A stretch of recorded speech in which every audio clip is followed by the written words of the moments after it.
شروع اللہ کے نام سے جو بڑا مہربان اور نہایت ہی رحم کرنے والا ہے۔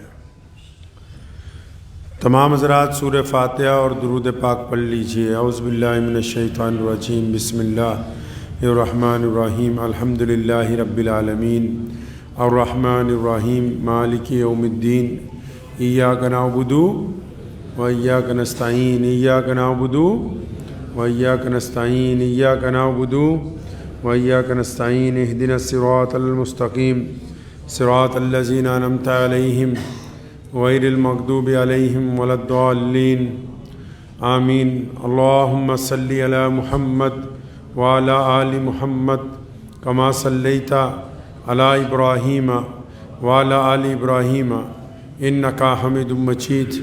اللهم بارك على محمد وعلى آل محمد كما باركت علی ابراہیم وعلی آل ابراہیم انک حمید مجید۔ اللہ تبارک و تعالیٰ کی مخلوق میں سے اور پوری کائنات میں سب سے پہلا جو گناہ سرد ہوا، جو غلطی کی گئی، اور وہ اللہ تبارک و تعالیٰ کو اتنی ناپسند ہے کہ انسان اس کو اپنے وہم و خیال میں بھی نہیں لا سکتا کہ اتنی ناپسند ہوگی۔ بعض لوگ سوچتے ہیں کہ شاید زنا ہی سب سے بڑا گناہ ہے، چوری سب سے بڑا گناہ ہے، بدکاری سب سے بڑا گناہ ہے، شراب نوشی، یہ گناہ اپنی جگہ بڑے ہیں اور ان سے بچنا نہایت ضروری۔ لیکن ان کے علاوہ ایک اور گناہ ایسا ہے جو ہوا بھی سب سے پہلے اور اللہ کو ناپسند بھی بہت زیادہ ہے، کہ بالکل اللہ اس کو پسند نہیں کرتے، ناراضگی بھی اس کے اوپر اللہ کی بہت ہے، کرنے والے کا انجام بھی بہت برا ہوتا ہے۔ وہ گناہ جو اللہ کو ناپسند ہے اور جس پہ اللہ تبارک و تعالیٰ کی پکڑ بھی آتی ہے، اللہ ناراض بھی ہوتے ہیں۔ نبی علیہ الصلوۃ والسلام نے بھی اس گناہ سے بچنے کی تلقین فرمائی، قرآن پاک میں بھی اس کا ذکر ہے۔ اس گناہ کو عام زبان میں، عام معاشرے میں، عام بول چال میں ہم لوگ گھمنڈ کا نام دیتے ہیں، تکبر کا نام دیتے ہیں۔ تکبر ایک ایسی بیماری ہے، جب سیدنا آدم علیہ السلام کو اللہ تبارک و تعالیٰ نے بنایا تو یہ واقعے کا ذکر قرآن پاک میں ہے۔ جب آدم علیہ السلام نے اللہ تعالیٰ نے بنایا آدم علیہ السلام کو، تو ابلیس جو تھا، اب یہ ابلیس نام ہمیں اس لیے برا لگ رہا ہے کیونکہ اس کے ساتھ گناہوں کی داستان جڑی ہوئی ہے۔ اگر یہ نیک ہوتا تو ہم اسی کو اچھا سمجھنے لگتے۔ تو ابلیس نے نعوذ باللہ تکبر کیا، اپنے گھمنڈ کا اظہار کیا کہ یا اللہ میں تو اس سے اعلیٰ ہوں۔ اچھا بھائی تو اعلیٰ کیسے ہے؟ قرآن پاک نے اس کا ذکر کیا، تو اعلیٰ کیسے؟ کہ یا اللہ مجھے تو آگ سے پیدا کیا گیا ہے اور یہ مٹی سے بنایا گیا ہے، تو میں تو اس سے اعلیٰ ہوں۔ تو اللہ تبارک و تعالیٰ اس بات سے ناراض ہو گئے کہ خالق میں ہوں، مالک میں ہوں، بنانے والا میں ہوں، زندگی دینے والا میں ہوں، یہ تم نے اپنے پاس سے کیسے طے کر لیا کہ آگ سے پیدا ہوئی مخلوق زیادہ عزت دار ہے یا مٹی سے پیدا ہوئی مخلوق زیادہ عزت دار ہے؟ اس کا فیصلہ کرنے والے تم کون ہوتے ہو؟ اب اتنی سی غلطی تھی، اس نے تو سمجھا ہوگا کہ یہ کوئی ایسی بڑی غلطی نہیں ہے، کوئی چوری تو نہیں کرنے لگا، ڈاکہ تو نہیں ڈالنے لگا، بے ایمانی تو نہیں کرنے لگا، اللہ کی وحدانیت کا انکار تو نہیں میں کر رہا ہوں۔ لیکن جب یہاں تکبر میں آ کے اللہ تبارک و تعالیٰ کے حکم کو نہ مانا اور غرور کر لیا اپنے آپ پر، قرآن پاک میں اس کے لفظ درج ہیں کہ کہنے لگا کہ میں تو اس سے اعلیٰ ہوں. اب جب اپنے آپ کو اعلیٰ سمجھنے لگا تو اللہ تبارک و تعالیٰ نے جو وہاں سے اس کو دھتکارا ہے، وہاں سے جو نکالا ہے، تو پھر فرشتوں کی مجلس میں سے بھی گیا، سرداری بھی گئی، عزت بھی گئی، ریاضتیں بھی گئیں، نمازیں بھی گئیں، سارا کا سارا حسن بھی گیا، اخلاق بھی گیا، کردار بھی گیا، اور حکم ہو گیا کہ قیامت والے دن تک ایسے ہی رہے گا تو. انسان کو بنانے کا ذکر ہے نا قرآن پاک میں، اور اتنی سمجھ تو ہم سب رکھتے ہیں. انسان کی جب تخلیق ہوتی ہے، جب انسان پیدا ہوتا ہے، تو پانی کے ایک گندے قطرے کے ساتھ انسان کو وجود دیا اللہ تبارک و تعالیٰ نے. اگر کپڑوں کو لگ جائے تو ہم کہتے ہیں کہ کپڑوں پر نجاست لگ گئی کہ ان کو پاک کرنا ہے، نماز نہیں ہوگی. تو وہ بندہ جب تکبر کرتا ہے، آپ ایسے ہی اندازہ لگائیں، ایک عام سی مثال لے لیجئے کہ آپ کے پاس کوئی 100 گز کا، 200 گز کا، 1000 گز کا پلاٹ پڑا ہو. آپ کا کوئی دوست رشتہ دار مانگے کہ یار مجھے یہاں ایک فنکشن کرنا ہے، ایک پروگرام کرنا ہے، 2-4 گھنٹے کے لیے، 1-2 دن کے لیے دے دو، اور وہ لے تو اپنی مرضی سے اگر وہ وہاں 1-2 دیواریں کھڑی کر دے، اپنی مرضی سے وہاں 2-4 کھڈے کھود لے، تو جب دوسرے دن آپ کو واپس ملتا ہے تو آپ کا تو بلڈ پریشر ہائی ہو جاتا ہے کہ یہ میری زمین پر تم نے کیا کیا. اس لیے تو نہیں دی تھی کہ تم اپنی مرضی سے یہاں کھدائی کرتے رہتے، اپنی مرضی سے دیواریں کر لیتے، اپنی مرضی سے فلاں چیز توڑ دیتے، فلاں بنا دیتے. آپ تو ناراض ہونے لگتے ہو. آپ تو کسی کو چھوٹی سی چیز ادھار دے دو، کوئی گاڑی اپنی ادھار کے لیے دے دو، کوئی سامان دے دو، وہ خراب کر کے لے آئے تو ناراض، یار میں نے تو تمہیں صحیح سلامت دی تھی، تم اس کو کیا کر کے لے آئے. آپ کے ہاتھ سے چاہے وہ ٹوٹ جائے، آپ کے ہاتھ سے چاہے وہ برباد ہو جائے، آپ کو کوئی فرق نہیں. اور کوئی دوسرا جس کو عاریتاً دی گئی ہو، وہ ادھار دی گئی ہو، وہ اس میں کچھ رد و بدل کرنے لگے تو بندہ ناراض ہو جاتا ہے. تکبر تو بہت اچھی چیز ہے، اللہ تعالیٰ کا نام ہے، اعلیٰ صفات میں ہے. پتہ ہے آپ کو اعلیٰ صفات میں سے ہے اللہ تعالیٰ کی، ذکر ہے اس کا باقاعدہ اللہ تبارک و تعالیٰ کے ناموں میں. اللہ کو نام پسند ہے، تسبیح کرنے لگو چاہے، اس کا بھی نعم البدل ملے گا. لیکن وہ نام کس کے لیے ہے جی؟ وہ تکبر اللہ کو کس کے لیے پسند ہے؟ غرور اللہ کو کس کے لیے پسند ہے؟ یہ جو لفظ اللہ نے بنایا متکبر، یہ کس کے لیے کہا؟ یہ جو اللہ تبارک و اللہ کو غرور پسند ہے، تکبر پسند ہے، یہ اللہ کو اپنی ذات کے لیے، جس کو ایشور سمجھتے ہو، جس کو ایشور کہتے ہو، جو خدا ہے، جو رب العالمین ہے. اب جو نام اللہ نے اپنے لیے پسند کیا ہو، وہ کوئی بندہ اس کو اپنے لیے استعمال کرتا ہو، تو آپ کا کیا اندازہ ہے کہ پھر اس کی طرف رحمت آنی چاہیے یا عذاب آنا چاہیے؟ کس بات کا تکبر ہے انسان کو بھائی؟ ذرا سا بلڈ پریشر ہائی ہو جاتا ہے تو اس کو لگتا ہے کہ شاید موت نہ آ جائے، نس نہ پھٹ جائے، ڈاکٹر کے پاس بھاگتا پھرتا ہے. ذرا سا پخانہ رک جائے تب بھی ٹینشن ہو جاتی ہے، پتہ نہیں کیا ہو گیا. آنکھوں کے آگے اندھیرا چھا جائے تب بھی گھبرا جاتا ہے. تکبر کس بات کا ہے؟ بہت زیادہ دولت ہے، اس بات کا تکبر ہے.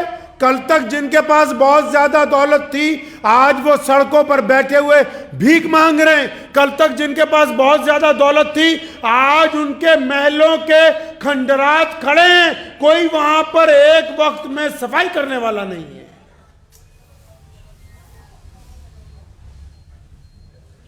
بادشاہ اکبر کی جو بیگم تھی، شاہجہاں کی بھی جو بیگم تھی، جب دربار لگتا تھا بادشاہ کا، عدالت لگتی تھی، وہ لوگوں کو فیصلے کرتا تھا، سزائیں سناتا تھا، تو بیگم پردے کے پیچھے بیٹھی ہوتی تھی.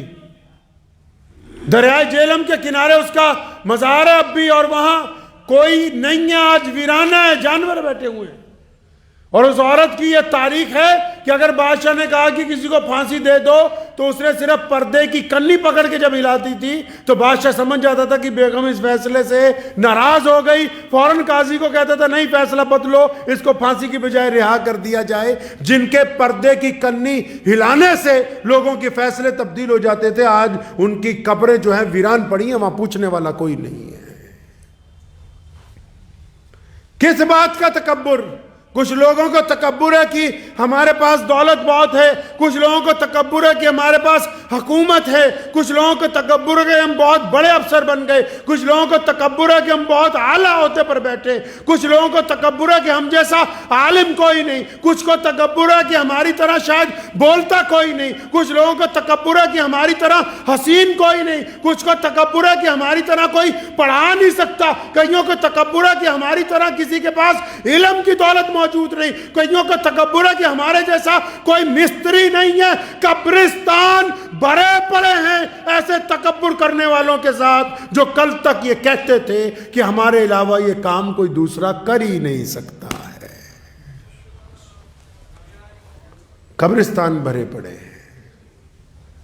اور جی میرے علاوہ فلاں کا کام نہیں چلے گا، جی اگر میں نہیں ہوں گا تو فلاں چیز نہیں چل سکتی۔ صاحب نسبت بزرگ کو پوچھا کسی نے کہ حضرت میں جا رہا ہوں، آپ کے پاس اتنے سال رہا ہوں، مجھے کچھ نصیحت کر دیجئے۔ بڑی خوبصورت بات کہی، کہنے لگا میرے بیٹے میرے بچے دو کام نہیں کرنا۔ کہ حضرت کون سے دو کام نہ کروں؟ فرمایا ایک اللہ بننے کی کوشش نہ کرنا، دوسرا رسول اللہ بننے کی کوشش نہ کرنا۔ شاگرد گھبرایا، حضرت کا ہاتھ پکڑا، فرمایا آپ کیسی باتیں کرتے ہیں؟ اللہ کون بن سکتا ہے؟ اور نعوذ باللہ یہ گستاخی کون کر سکتا ہے کہ نعوذ باللہ اپنے آپ کو رسول اللہ کہے؟ فرمایا میرے بچے میرا کہنے کا مطلب یہ ہے کہ جو چاہو وہ ہو جائے، زندگی میں جو چاہو وہ ہو جائے، جو چاہو وہ سامنے والا مان لے، جیسے چاہو ویسے رہو، جو چاہو وہ ہونا چاہیے۔ یہ صرف تو اگر ہے تو صرف اللہ کی ہے، اللہ کے علاوہ کسی کی نہیں ہے۔ اس لیے خدا بننے کی کوشش کئی اڑ جاتے ہیں نا کہ نہیں، رشتہ داری میں بھی اڑ جاتے ہیں۔ ہم نے کہا یہاں رشتہ نہیں ہوگا تو نہیں ہوگا، فلاں کام تجھے نہیں کرنے دیں گے تو نہیں کرنے دیں گے، اڑ جاتے ہیں۔ اپنے آپ کو قول فیصل کا درجہ دیتے کہ نہیں ہم تو اڑ گئے ہیں۔ اب اڑتے کیوں ہیں؟ ان کو پتا ہے کہ سامنے والے کی مجبوری ہے کہ شاید یہ اگر داماد کو لے کے ساتھ نہیں چلیں گے، اگر یہ اپنے فلاں رشتہ دار کو نہیں لے کے چلیں گے تو اس کا تو کام ہی نہیں بننے کا، اڑ گیا یہ۔ اور فرمایا بچے سن، جو کہہ دیا وہی سچ ہے، جو کہہ دیا وہ پتھر پر لکیر ہے، جو کہہ دیا وہ اللہ کو منظور ہے، جو کہہ دیا وہ دستور ہے، جو کہہ دیا وہ قانون بن گیا ہے، جو کہہ دیا وہ قیامت تک بدلا نہیں جا سکتا۔ اگر یہ صرف اللہ نے کسی کو عطا کی ہے تو وہ صرف ہمارے اور آپ کے نبی حضرت محمد الرسول اللہ کو عطا کی ہے۔ اور اگر تم کچھ کہہ دو غلط ہو تو معافی مانگ کے سیدھے راستے پر آ جاؤ، اپنی کہی ہوئی بات پر اڑ مت جانا۔ جو کہا سچ کہا اور جو کہا قانون بن گیا، یہ صفت کس کی ہے؟ صرف رسول اللہ صلی اللہ علیہ وسلم کی، اور کسی کو یہ درجہ حاصل نہیں، اور کسی کو یہ اختیار حاصل نہیں ہے۔ بڑے سے بڑے محدث سے غلطی ہو سکتی ہے، بڑے سے بڑے انجینئر سے غلطی ہو سکتی ہے، بڑے سے بڑے وزیر سے غلطی ہو سکتی ہے۔ جو بندہ اپنی غلطی کو مان لے، انسان ہی وہی ہے۔ اچھے اچھے تکبر کرنے والے لوگ جو اس وہم میں رہے ساری زندگی کہ میں فلاں سے اعلیٰ ہوں، میں فلاں سے بھی اعلیٰ ہوں، میں فلاں سے بھی اعلیٰ ہوں۔ ارے تمہارے جنازے کو لوگ اٹھا کے اپنی مرضی سے دائیں بائیں کریں گے، تمہیں اپنی مرضی سے جس جگہ مرضی لے جا کے دفنا دیں گے، تم کسی سے اعلیٰ نہیں ہو۔ دنیا میں اگر کوئی ذات سب سے اعلیٰ ہے تو صرف اللہ اور اس کے رسول صلی اللہ علیہ وسلم کی ذات گرامی ہے۔ تکبر نے بیڑا غرق کر دیا ہے، غرور نے ہمیں علیحدہ کر دیا۔ غرور کرنے والا بندہ ٹوٹ جاتا ہے دوسروں کے ساتھ۔ غرور کرنے والا گھر میں الگ تھلگ ہے، معاشرے میں الگ تھلگ ہے، سماج میں الگ تھلگ ہے، اور لوگوں کی نگاہ میں بھی برا، اللہ کی نگاہ میں بھی برا۔ اور کس بات پر غرور کر رہے ہیں جی؟ بلے شاہ نے بڑا سونا شعر کیا فرماتے ہیں؟ وہ فرمایا دشمن مرے تھے خوشی نہ کریے سجنا بھی مر جانا۔ کئی لوگ خوش ہوتے ہیں نا کہ میرا دشمن مر گیا، فلاں مر گیا، فرمایا کس بات پر خوش ہوتا ہے؟ کیا تیرے گھر میں موت نہیں آنی؟ اس بات پر خوش ہوا جا سکتا ہے جو حادثہ ہمارے ساتھ نہیں ہو سکتا، جو حادثہ ہمارے ساتھ بھی ہو سکتا ہے اس بات پر کیا خوش ہو سکتے ہیں آپ؟ تکبر جو ہے ایک لا علاج بیماری ہے۔ لوگ سلام کرنے لگتے ہیں، ہم سمجھتے ہیں کہ پتہ نہیں ہمیں سلام کر رہے ہیں، اللہ تعالیٰ نے قرآن پاک میں نہیں کہا الحمدللہ رب العالمین؟ یہ جو قرآن پاک کی آیت ہے یہ کیا فرمایا؟ فرمایا تمام تعریفیں اس پالنہار کے لیے جو سارے جہانوں کا رب ہے۔ مطلب اگر کسی نے کہا کہ شفیع بھائی یہ کپڑے بہت اچھے لگ رہے، تو یہ شفیع کی تعریف نہیں ہے، یہ اللہ کی تعریف ہے کہ اس نے اس کو اس قابل بنایا کہ اس نے بہترین لباس پہنا۔ یہ تعریف در حقیقت اس انسان نہیں، کیونکہ ساری تعریفیں ہیں ہی اللہ کے لیے۔ عمارت اگر خوبصورت ہے تو یہ اللہ کی توجہ کی وجہ سے خوبصورت ہے، اس کے کرم کی وجہ سے خوبصورت تعمیر کی گئی ہے۔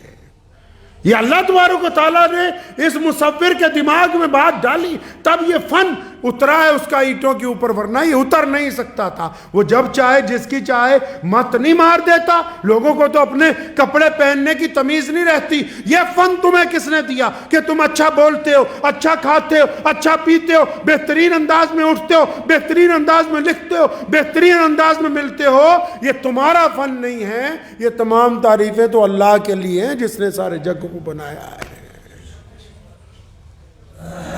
جب غرور آتا ہے نا اپنے مزاج میں، جب تکبر آ جاتا ہے ہمارے میں، پھر زوال شروع ہو جاتا ہے۔ زوال سمجھتے ہیں؟ یہ جتنی پوری دنیا میں، ہمارے ملک میں بھی دیکھو پرانے کھنڈر پڑے ہیں، کئی بڑی بڑی حویلیاں ویران پڑی ہیں، محل ویران پڑی۔ کیوں؟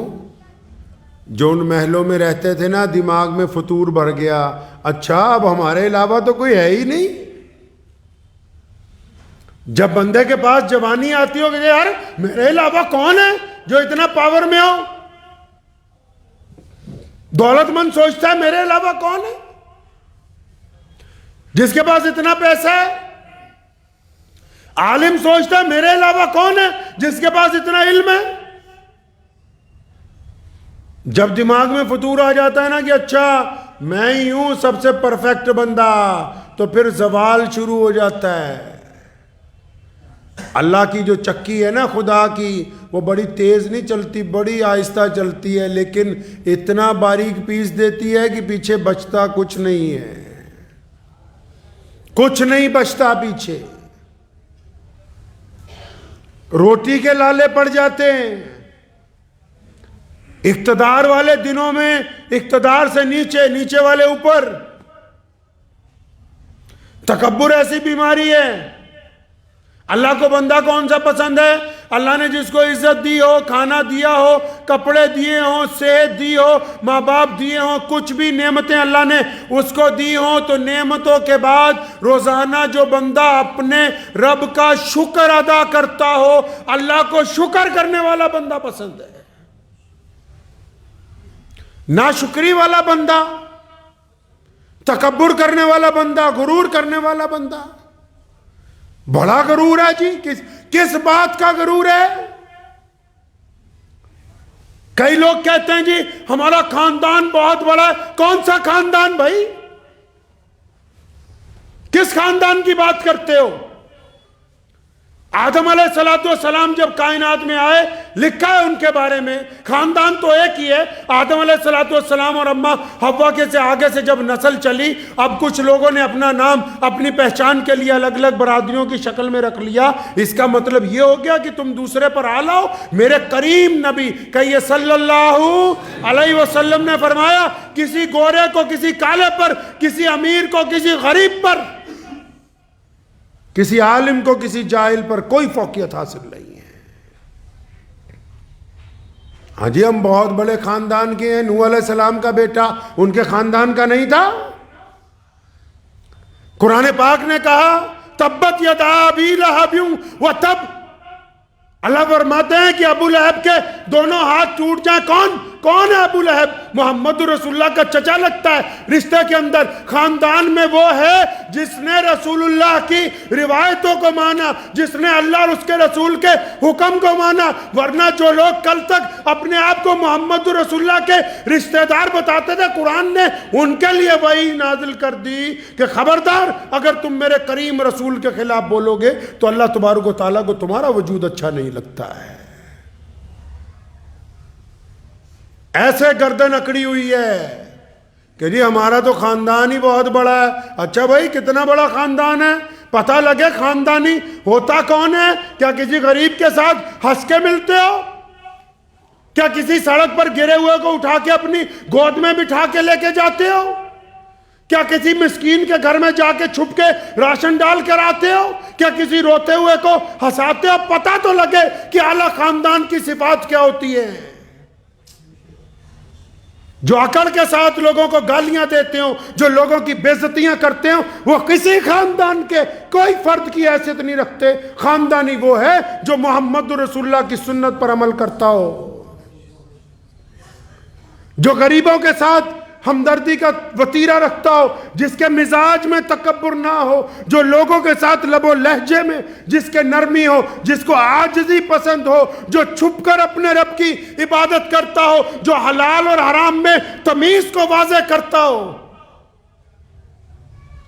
کہ نہیں جی ہمیں تو بڑا غرور ہے، ہم فلاں کے، کوئی فلاں فلوں کا نہیں۔ پیارے نبی حضرت محمد رسول اللہ نے اس کے قاعدے قانون طے کیے ہیں۔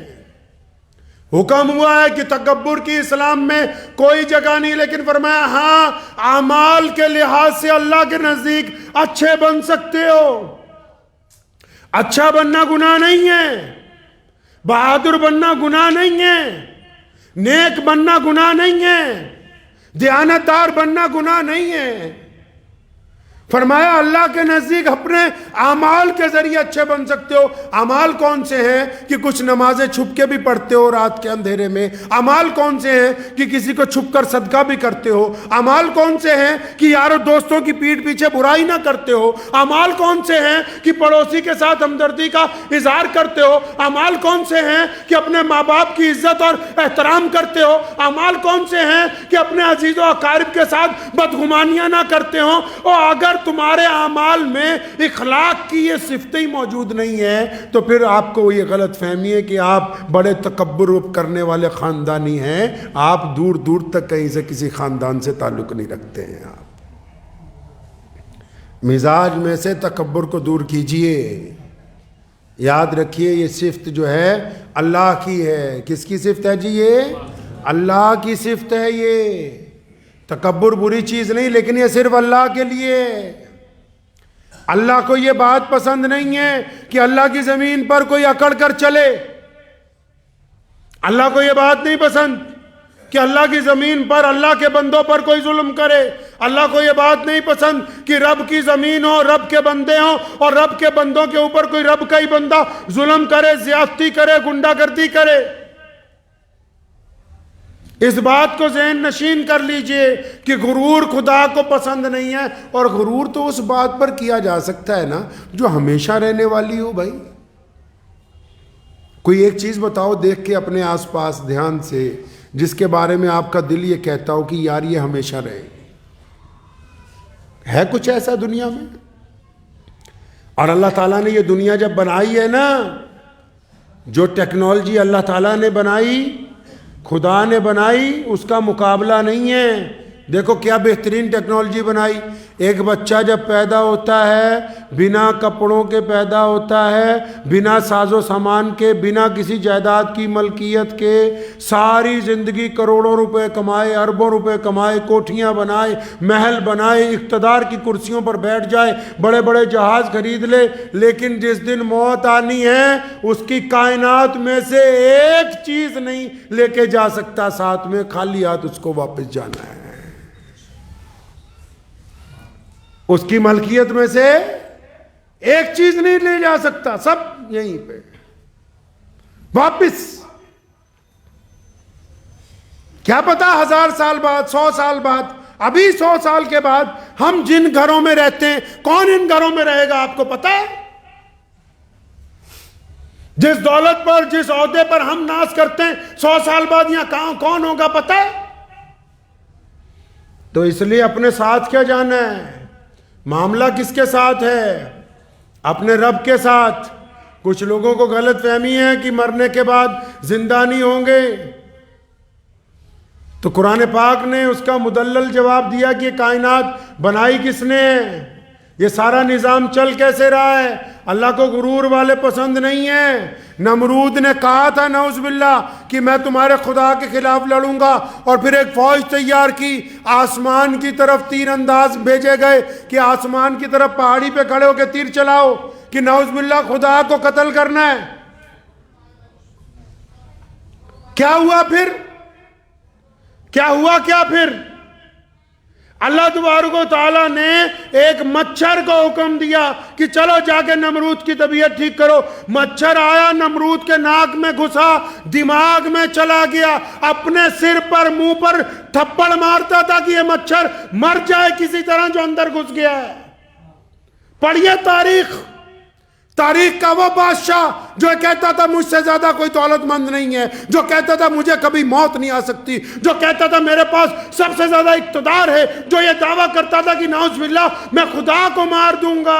ایک مچھر جب ناک میں سے دماغ میں گھس گیا، وہ مچھر باہر نہیں آیا، اور اس وقت تک باہر نہیں آیا جب تک نمرود کی پاگل ہو کے موت نہیں ہو گئی۔ اللہ نے دکھایا کہ جو لوگ غرور کرتے ہیں ان کے لیے تو خدا کا بنایا ہوا ایک مچھر ہی بہت ہے۔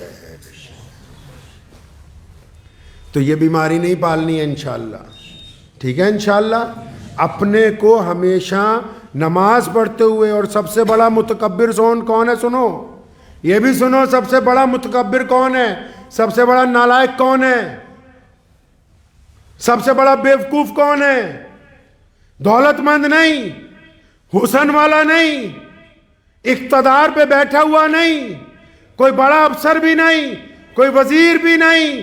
سب سے بڑا متکبر وہ نمازی ہے، وہ دیندار آدمی ہے جو نماز تو پڑھتا ہے، قرآن تو پڑھتا ہے، اللہ اور اس کے رسول کی باتیں تو کرتا ہے، لیکن اس کو اس بات کا وہم ہے کہ میں ان سب سے اچھا ہوں، میرے سے اچھی نماز کسی کی نہیں، میرے سے اچھا قرآن کوئی نہیں پڑھتا۔ یہ سب سے بدبخت متکبر ہے۔ اللہ کی پکڑ سب سے پہلے اس پر آئے گی کہ تو کون ہوتا ہے دعویٰ کرنے والا؟ پتہ نہیں ان نمازیوں میں سے کس نمازی کی وجہ سے تیری نماز قبول ہوتی ہے۔ تکبر نہیں کرنا ہے، غرور کلا۔ وہ کہتے ہیں نا، غرور کرنے والا اگر امیر ہو تو 1 گناہ، اور اگر فقیر تکبر کرے تو 2 گناہ۔ امیر تو اس لیے تکبر کر رہا ہے اللہ نے اس کو بہت کچھ دیا، اس کا دماغ خراب ہو گیا۔ فقیر جب تکبر کرتا، کچھ نہ ہونے کے باوجود لوگوں کو دھتکارتا ہے، بدتمیزی کرتا ہے، کوئی کچھ دینے لگتا ہے اس کے سامنے بری بات کہتا ہے، اس کے پیسے پھینک کے مارتا ہے، اللہ کو اس پہ ڈبل ناراضگی ہے کہ ایک تو پہلے سے تو پریشان ہے، اور جب تیرے مدد کے لیے کوئی بندہ آیا تو اس کی بے عزتی کر کے اپنے آپ کو مغرور ثابت کرنا چاہتا ہے۔ تو جو بندہ دیندار ہو اس کو تو زیادہ عاجزی والا ہونا چاہیے۔ ہمارے ہاں تو مسجدوں میں ماشاءاللہ جڑے پرانے بوڑھے ہیں نا، کئی، سب کو نہیں کہتا ہوں، کوئی نواں جوان منڈا نماز پڑھنا آ جائے، اچھا بھائی تو کدھر سے آ گیا آج؟ یہ دوسرے کی بے عزتی کرنا تکبر نہیں؟ بھری مجلس میں کسی کو ذلیل کرنا تکبر نہیں؟ خدا کے گھر میں خدا کے بندے اپنے رب کے منانے کے لیے جس طرح مرضی آئے، تو نوکر ہے گھر کا، نوکروں کو کیا اختیار کہ وہ مالک کے دوستوں کے ساتھ بدتمیزی کرتے پھرے؟ کس نوکر کو یہ اختیار ہے بتاؤ؟ جو مسجدوں کے ذمہ دار ہوتے ہیں وہ مسجد کے نوکر ہوتے ہیں۔ کوئی نوکر ایسا ہے دنیا میں کسی شو روم کے اندر، کسی کمپنی میں، کسی سرکار میں کہ اس نوکر کے سامنے اس کے مالک کے دوست آئیں تو ان سے بدتمیزی کر دے؟ ہے کوئی ایسا نوکر؟ یہ کیسے نوکر ہیں؟ کہ مالک کے دوست اپنے رب سے بات کرنے آتے ہیں تو یہ نوکر ہی ان سے پنگا لے کے بیٹھ جاتے ہیں کہ تم ہماری مرضی سے بیٹھو گے، ہماری مرضی سے پنکھا چلے گا، ہماری مرضی سے استنجا خانہ کھلے گا۔ ان نوکروں کو یہ تمیز آ جانی چاہیے کہ اگر اپنی نوکری ایمانداری سے کرو گے تو انعام پاؤ گے، اور اگر ایمانداری سے نہیں کرو گے تو مالک کے دوست تو 2 منٹ کے لیے ناراض ہوتے ہیں، اگر مالک ناراض ہو گیا پھر بچانے والا کوئی نہیں ہے، پھر بچانے والا کوئی نہیں ہے۔ آسان نہیں ہے، اللہ کے گھر کی مجاوری کرنا آسان نہیں ہے، مجاوروں کا تکبر بھی اللہ تعالیٰ کو پسند نہیں، دینداروں کا تکبر بھی اللہ کو پسند نہیں، اسی لیے تو ان کو ریاکار کہا گیا کہ بھئی ریاکاریاں کرتا ہے۔ اجی صبح تہجد میں اٹھا تھا، لوٹا نہیں ملا، تجھے کس بدبخت نے پوچھا کہ تو بتا تہجد میں اٹھا تھا یا نہیں اٹھا تھا بھائی؟ پھر تو آج کل لائف کی سہولت آ گئی ہے، اگر زیادہ تکبر کی بیماری ہے اور تہجد دکھانی لوگوں کو، صبح رات کو 2-2:30 بجے ہی لائیو ہو جا کرو کہ بھائی میں وضو کرنے لگا ہوں، تہجد کی نماز پڑھوں گا۔ یہ اعمال انسان کے اچھی چیزوں کو، یہ چیزیں انسان کے اعمال کو برباد کر دیتی، تباہ کر دیتی، ختم کر دیتی ہیں بالکل۔ عاجزی والے بندے بننا۔ ایک بادشاہ جا رہا تھا، ہارون رشید خلیفہ، اور وہ گزرا ایک باغ کے پاس سے، بچے کھیل رہے تھے، اور پھر ایک بچے نے جو آم کے درخت پر پتھر مار رہا تھا، اس نے ایک بڑھیا سا روڑا دیکھا، بچے شرارتی ہوتے، اس نے ٹکا کے مارا، بادشاہ کے آ کے چھاتی پر لگا روڑا، تو ساتھ میں سپاہی بھی تھے، ملازمین بھی تھے، وزیر بھی تھے۔ بادشاہ کے جب روڑا لگا تو اس کو پکڑنے لگے، تو بادشاہ نے اپنے گھوڑے کے تھیلے میں ہاتھ ڈالا، اشرفیوں کی ایک تھیلی نکالی اور پوری طاقت سے اس بچے کی طرف پھینک کے ماری، سپاہیوں کو روک لیا۔ وزیر اعظم نے پوچھا کہ جناب علی، یہ بچے نے آپ کو پتھر مارا ہے، آپ اس کو اشرفیوں کی تھیلی پھینک رہے ہیں انعام کے طور پر، اور فرمایا یہ بات سنو یار، یہ بچے اگر آم کے درخت پر، اگر کھجور کے پیڑ پر، کسی پھلدار درخت پر پتھر مارتے، اوپر سے کیا آتا؟ بادشاہ حضور پھل آتا۔ فرمایا پھر جس کو جو چیز جس کے پاس ہوتی ہے وہ وہی دیتا ہے، میں بادشاہ ہوں، انہوں نے جب میرے پتھر مارا ہے تو میں ان کو اشرفیاں ہی دے سکتا ہوں، میں پتھر کے مقابلے میں پتھر نہیں ماروں گا۔ اس لیے بعض لوگوں کو آپ جب دیکھتے ہیں نا، ذرا سی بات پر گالی دیتے ہیں، ذرا سی بات پر بدتمیزی کرتے ہیں۔ چائے کے کپ میں اگر چائے ہوگی تو وہ چھلکے گی، دودھ ہوگا تو وہ چھلکے گا، زعفران ہوگا تو وہ چھلکے گا۔ یہ بھی چائے کا کپ ہے، یہ چھاتی ہماری چائے کا کپ ہے۔ جب کوئی دھکا مارتا ہے نا ہمیں، جو اس کے اندر ہے بس وہی نکلتا ہے۔ اس کے اندر محبت ہے، اس کے اندر رحم ہے، اس کے اندر اللہ کی دی ہوئی مہربانی ہے، اس کے اندر رسول اللہ کی سنتیں ہیں، تو یہ کہتا ہے کوئی بات نہیں بھائی صاحب، کوئی بات نہیں میرے بچے، کوئی بات نہیں اماں جی، کوئی بات نہیں بیٹا جی۔ اور اگر اس کے اندر غرور ہے، اس کے اندر تکبر ہے، اس کے اندر برائیاں ہیں، اس کے اندر حرام کا مال ہے، تو جیسے ہی تھوڑا سا دھکا لگتا ہے یہ تو بری بری گالیاں منہ سے نکالنے لگتا ہے، تو اس کا قصور نہیں ہے، جو اس کی چھاتی کے اندر ہے بس وہی نکل رہا ہے۔ چھاتی دھو کے صاف کر لو انشاءاللہ، اس میں عطر بھرے محمد رسول اللہ کے درود پاک کا، رسول اللہ کے درود پاک کا عطر بھریے، صبح شام درود شریف پڑھیں، غصہ بھی گیا، برکت بھی آ جائے گی، زبان میں سے گندگی بھی نکل جائے گی۔ صبح شام درود پڑھیے، تکبر بھی ختم ہو جائے گا، اللہ بہت نوازیں گے، کاروبار میں بھی، اولاد میں بھی، رزق میں بھی، ہر شے میں، ہر نماز کے بعد چلتے پھرتے اٹھتے بیٹھتے اگر کچھ بھی یاد نہ رہے تو بس اتنا یاد رکھنا ہے کہ کالی کملی والے پر درود پڑھنا ہے۔ لمبا درود نہیں پڑھ سکتے تو بس اتنا پڑھیے، صلی اللہ علیہ وسلم۔ اللہ نے چاہا اللہ آپ کو بھی اور آپ کے ساتھ والوں کو بھی اور درود پاک کی برکتوں سے اس بیماری سے بھی اللہ شفا عطا فرمائیں گے۔ وآخر دعوانا ان الحمدللہ رب العالمین۔